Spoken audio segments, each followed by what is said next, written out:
अभी तपास पूरा जैसे एसपी सर बोलते हैं कि एविडेंस बेस्ड इन्वेस्टिगेशन चालू है।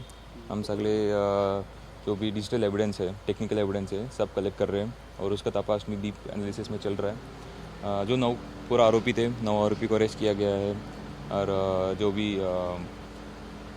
मर्डर वेपन वगैरह होता है और जो भी उनका व्हीकल सीजर, कपड़े सीजर, वो सब हम कर चुके हैं। उसके अलावा जो भी आगे का जो तपास है, डीप एनालिसिस जो चाहते हैं, तो उसका टेक्निकल एविडेंस गैदर किया है एंड विल एनालाइज। जो भी सामने आता है उसके अकॉर्डिंग हम इन्वेस्टिगेशन करेंगे। आज सौरव सोनल यांचं 4 तास चौकशी करण्यात आली आणि स्पॉटवरती देखील आपण गेला, नेमकं त्यामध्ये काय आहे?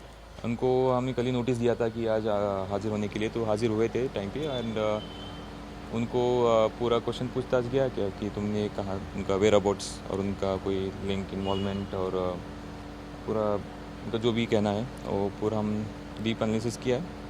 पूछा है कि जो भी इन्वेस्टिगेशन रिलेटेड है सब पूछा है, तो जो भी बाहर आता है इन्वेस्टिगेशन के अकॉर्डिंग हम we will move head.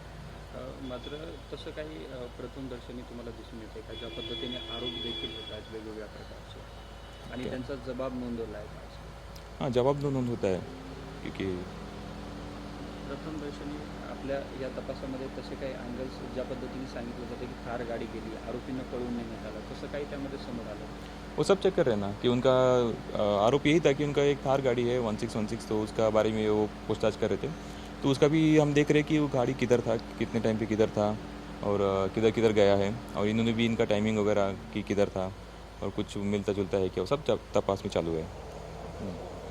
Thank you.